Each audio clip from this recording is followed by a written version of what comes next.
এটা তো আপনারা দেখতে পাচ্ছেন, বিএনপিও একটা সময় দিচ্ছে, বিভিন্ন দল কিন্তু একটা সময় দিচ্ছে। আমরা যখন গভর্নমেন্ট ফর্মেশন হয়েছিল, সেখানে গভর্নমেন্টে কিন্তু হলো অনেককে বলা হয়েছিল আসার জন্য, কিন্তু কেউ আসে নাই। তারা বলছে যে আমরা ইলেকশন করব এবং আমরা বাহিরে থাকবো, একটা অন্তর্বর্তীকালীন সরকার গঠন হচ্ছে, সেখানে আমরা যাব না।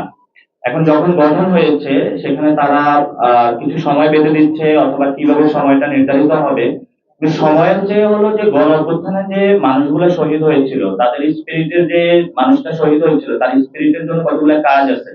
সেই কতগুলো বাংলাদেশটাকে কেমন দেখতে চেয়েছিল, সেই স্বপ্নটা নিয়েই কিন্তু মারা গেছে। একটা মানুষ এমনি এমনি গুলির সামনে যাইতে পারে না। তা আমরা যারা এখন বর্তমানে গভর্নমেন্টের দায়িত্ব আছেন, তাদের কাছে আমরা বলবো যে আপনারা অতি দ্রুত কাজগুলো শেষ করুন, একটি নির্বাচিত সরকারের হাতে দায়িত্ব তুলে দিন। কিন্তু সেই কাজগুলো সমাধান করার জন্য শুধু সরকার নয়, আমরা যেহেতু জনগণ, পিপলস উইলে সরকার গঠিত হয়েছিল, আমরা সরকারকে সহযোগিতা করতে হবে। কিন্তু শুধু সহযোগিতা নয়, সাথে সাথে পর্যালোচনা করতে হবে। কেউ যদি মনে করে যে সরকারকে শুধু সহযোগিতার মাধ্যমে বাংলাদেশের সমস্যার সমাধান হবে, এটা না।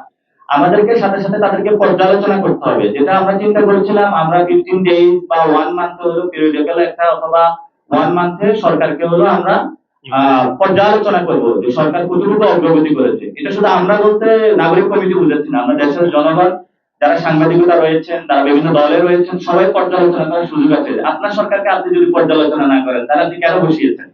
তো সেই জায়গা থেকে আমরা চাই যত দ্রুত হোক সরকার যে সংস্কার যে কমিশন গুলো রয়েছে, এগুলো দ্রুত কার্য সমাধি করুক, এবং দেশে ইন্টারন্যাশনাল আমাদের যে হলো ইকোনমিক ক্রাইসিস গুলো রয়েছে, তারা সেগুলো ট্যাকেল দিক, এবং দ্রুত সময়ের মধ্যে শহীদ এবং আহতদের যে আকাঙ্ক্ষা, একটি গণতান্ত্রিক বাংলাদেশ বিনির্মাণ, সে আকাঙ্ক্ষা তারা দ্রুত বাস্তবায়ন করুক। এটা কতদিনের মধ্যে, এটা হলো জনগণ ডিসাইড করবে যে আমরা কতদিন তাদেরকে, তারা যদি না পারে সেখানে জনগণ আবার নতুন করে তাদের লড়াইটা জারি রাখবে।